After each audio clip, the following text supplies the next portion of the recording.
بسم اللہ الرحمن الرحیم۔ آج جمعہ کا دن ہے، کچھ دین کی باتیں آپ حضرات کے سامنے معلوم ہو جائے۔ دین اسلام خیر خواہی والا دین ہے۔ شریعت میں دوسروں سے خیر خواہی کا حکم دیا گیا ہے۔ نبی کریم صلی اللہ علیہ وسلم نے ارشاد فرمایا، الدین النصیحہ، دین سراسر خیر خواہی ہے۔ چنانچہ مومن ہر کسی کا خیر خواہ ہوتا ہے۔ یہ الگ بات ہے کہ ہم زبان سے تو مسلمان کہلائیں مگر عملی طور پر عمل نہ کر سکے، یہ ہماری کوتاہی ہے، ورنہ دین کی تعلیمات تو کچھ اور ہیں۔ دین نے کہا ہے کہ انسان اپنی بھی خیر خواہی کرے، اپنے ساتھ والے انسانوں کی بھی خیر خواہی کرے، ہر کسی کی خیر خواہی کرے۔ چنانچہ ہمارے اکابر کے اندر خیر خواہی اتنی تھی کہ ہم ان کی زندگیوں کو پڑھتے ہیں تو حیران ہو جاتے ہیں۔ اللہ اکبر کبیرہ۔ یہاں تک کہ نبی کریم صلی اللہ علیہ وسلم نے ارشاد فرمایا، خیر الناس من ينفع الناس، انسانوں میں سب سے بہتر انسان وہ ہے جو دوسرے انسان کو زیادہ نفع پہنچاتا ہے۔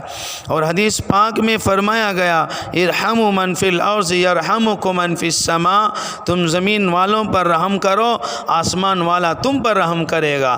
تو گویا دین اسلام نے تو انسانوں کے ساتھ حیوانوں کے ساتھ بھی خیر خواہی کا حکم دیا ہے۔ اب یہ تصور کہیں اور آپ کو نہیں مل سکتا۔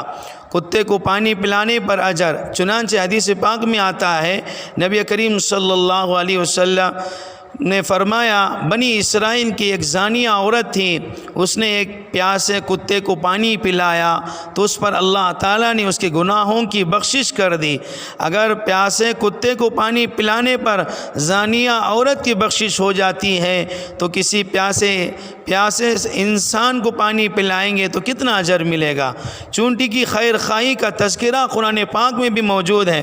قرآن مجید کی آیت میں ایک چونٹی کا تذکرہ ہے۔ حضرت سلیمان علیہ السلام لشکر کے ساتھ اپنے تخت کے اوپر جا رہے تھے۔ ایک چونٹی نے جب دیکھا تو اس نے دوسری چونٹیوں کو کہا، یا ایھا النمل ادخلوا مساکنکم، اے چونٹیوں اپنی بلوں کے اندر گھس جاؤ، ایسا نہ ہو کہ کہیں حضرت سلیمان کا لشکر تمہیں پاؤں کے نیچے مسل کر رکھ دیں۔ تو ساری چونٹیاں اپنے سوراخوں میں چلی گئی۔ اب چونٹی کی یہ خیر خواہی اللہ تعالیٰ کو اتنی پسند آئی کہ اللہ تعالیٰ نے قرآن مجید میں اس کا تذکرہ کیا ہے، اور ایک سورت کا نام النمل چونٹی کے نام پر رکھا ہے۔ اگر چونٹی کی خیر خواہی اللہ تعالیٰ کو اتنی اچھی لگی تو ایک انسان دوسرے انسان کی خیر خواہی کرے گا تو اللہ تعالیٰ اس کو کتنا پسند فرمائیں گے۔ چنانچہ ہمیں چاہیے کہ ہم بھی دوسروں کی خیر خواہی کریں۔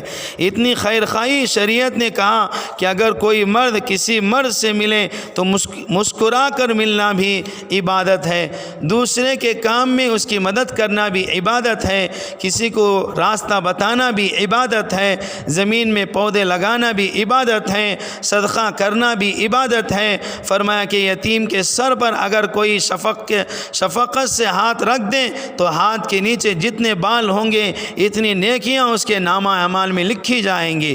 تو یتیم بچے کے سر پر ہاتھ رکھنا بھی عبادت ہے۔ اتنی خیر خواہی، سبحان اللہ۔ ایک مکھی سے خیر خواہی کا انعام۔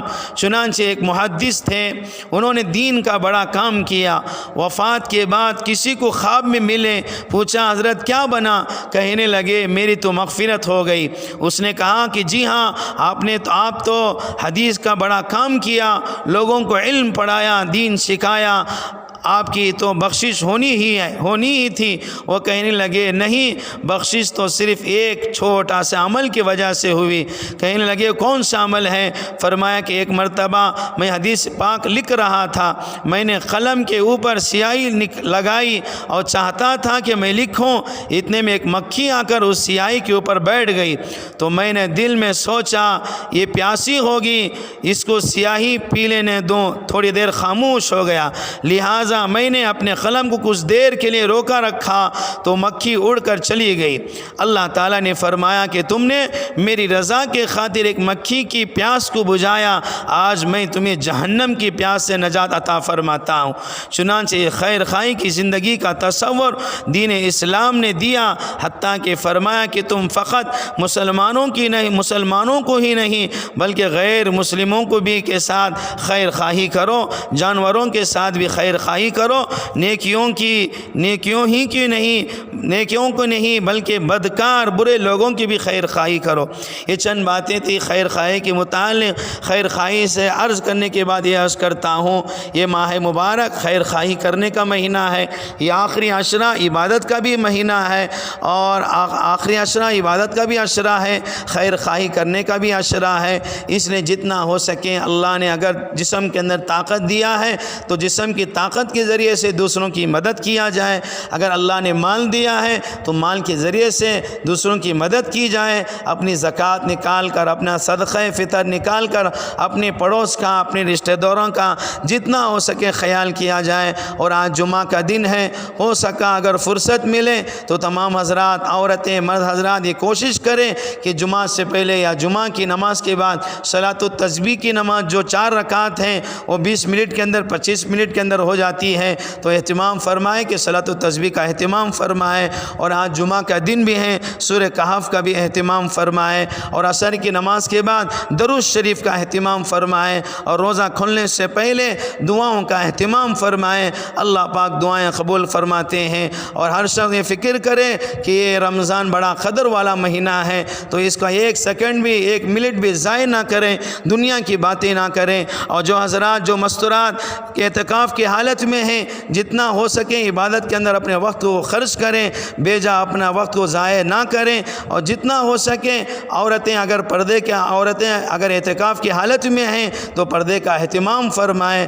گھروں کے اندر دوسرے مرد حضرات بھی ہوتے ہیں، آنے جانے والے بھی ہوتے ہیں، تو اعتکاف کرنے والی عورتیں اس بات کا خیال رکھیں، اپنے آپ کو بند کمرے کے اندر رہیں، ذکر تلاوت کے اندر اپنے وقت کو خرچ کریں۔ بس اللہ تعالیٰ سے دعا فرمائے، اللہ تعالیٰ کہنے سننے سے زیادہ عمل کرنے کے توفیق نصیب فرمائے۔ آمین۔ وآخر دعوانا ان الحمد للہ رب العالمین۔